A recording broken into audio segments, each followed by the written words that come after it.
Hai sahabat retail, balik lagi bersama gue Ronald di channel gue yang membahas tentang dunia retail. Oke, pada video kali ini gue akan memenuhi request dari beberapa temen yang di komentar. Jadi dia sempat nanya kalau diskon untuk di dunia retail kayak gimana tuh. Nah, di sini gue pengen ngebahas beberapa strategi diskon yang biasa diterapkan untuk di dunia retail itu seperti apa. Oke, sebelum teman-teman lanjut nih ke videonya ini, ada baiknya teman-teman ngikutin intronya dulu.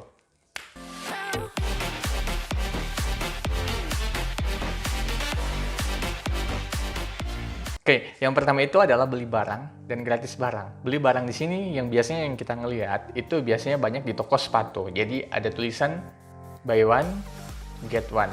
Jadi kita beli barang satu, tapi kita bisa ngambil barangnya yang satu lagi dengan harga yang nggak lebih tinggi daripada barang yang kita beli, yaitu barang utamanya. Jadi ketika kita ngambil barang yang lebih mahal, tentu kita akan bayar barang yang lebih mahal ini.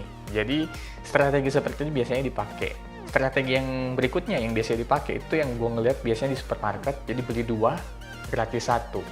Nah, jadi kita akan beli barang yang mungkin di situ akan ada label diskon. Nah, tapi diskonnya itu dengan harga yang lebih murah, biasanya dikurangin harganya, atau biasanya kelihatan di situ langsung beli 2 gratis 1. Nah, ini salah satu strategi diskon yang diterapkan oleh beberapa minimarket juga sama beberapa supermarket untuk supaya konsumen fokus terhadap produk yang diskon ini. Oke, itu salah satu strategi pengusaha dalam menjual produk yang kemungkinan kurang laku. Jadi mereka menggunakan sebagai strategi beli 1 gratis 1 atau beli 2 gratis 1. Yang kedua itu adalah potongan harga satuan. Artinya di sini ketika orang contohnya beli 1 harganya 5.000. Tapi kalau dia beli 3 harganya 4.500. Kalau dia beli 12, harganya 4.000. Jadi pengurangan terhadap harga satuan barang. Jadi di sini konsumen akan melihat ini sebagai suatu diskon juga. Karena kenapa? Jika beli banyak, dapat gratis.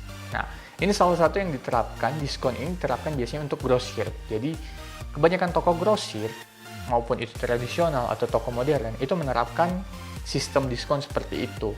Jika dia beli 1, harganya 5.000, jika dia beli 6, harganya 4.500, atau jika dia beli 12, satu lusin, harganya bisa mencapai 4.000 bahkan kurang. Nah, biasanya konsumen-konsumen yang menyasar diskon ini, itu biasanya toko-toko atau warung-warung yang akan menjual lagi, atau biasanya UMKM yang membeli suatu barang dalam kuantiti banyak, dan untuk dibikin sesuatu, contoh catering. Nah, mereka beli dalam sesuatu kuantiti yang lumayan banyak dan mereka dapat diskon seperti ini.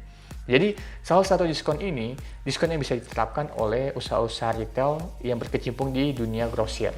Dan ini biasanya sudah diterapkan. Dan yang ketiga itu diskon berdasarkan membership. Biasanya penerapan membership ini kalau pada toko tradisional itu ngelihat muka. Jadi si pemiliknya duduk, terus pemiliknya ngelihat si konsumennya, oh ini konsumen yang biasa sering belanja di sini, ya udah nggak apa-apa karena lu yang belanja gue kasih lebih murah lagi, kurang lebih seperti itu. Tapi kalau untuk toko-toko yang tradisional terus dibikin modern, biasanya dibikin kartu.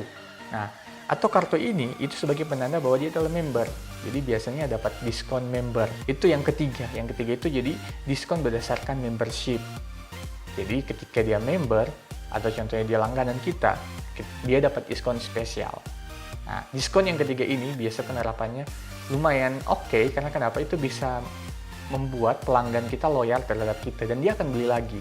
Nah, ini salah satu sistem yang dibikin, mungkin di retail modern juga bikinnya sebagai sistem supaya konsumen kalau belanja di tempat lain kan nggak dapat diskon. Nanti kalau belanja di tempatnya kita, nah itu dia dapat diskon karena membership. Kurang lebih seperti itu, teman-teman. Dan yang keempat ini salah satu strategi diskon yang lumayan baru. Bisa dibilang ini diskon, bisa juga dibilang salah satu strategi aja supaya konsumen mau loyal. Itu adalah sistem poin. Jadi berhubungan dengan diskon yang ketiga, yaitu diskon membership. Jadi suatu poin yang ketika konsumen belanja dia dapat poin, terus poinnya bisa dikumpulkan terus ditukar dengan hadiah fisik, itu biasanya membuat konsumen lebih senang buat belanja. Nah, kenapa harus hadiah fisik? Kenapa nggak berupa uang? Karena kalau berupa uang, itu konsumen, kalau gua ya, secara psikologi, orang pengen dapat fisiknya daripada uangnya. Karena uang bisa ditukar lagi jadi barang.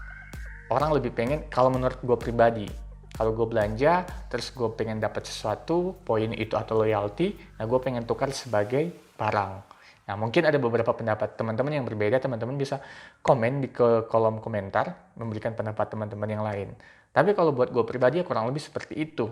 Jadi, ada baiknya ketika teman-teman menerapkan membership berupa poin, hadiahnya dalam berupa barang. Kurang lebih seperti itu. Jadi mereka bisa tukar poinnya dalam bentuk barang. Atau kalau teman-teman pengen cairkan dalam bentuk uang, jangan benar-benar dalam bentuk uang, tapi bikin voucher belanja. Jadi si konsumen yang mendapatkan voucher belanja ini juga akan memakai untuk belanja di tempat teman-teman, nggak bisa dipakai di tempat lain. Seperti itu mungkin menurut gue lebih ideal, kurang lebih untuk pengusaha-pengusaha retail di luar sana. Nah, untuk informasi yang begitu banyak mengenai dunia retail, jika teman-teman pengen request, silahkan request di kolom komentar.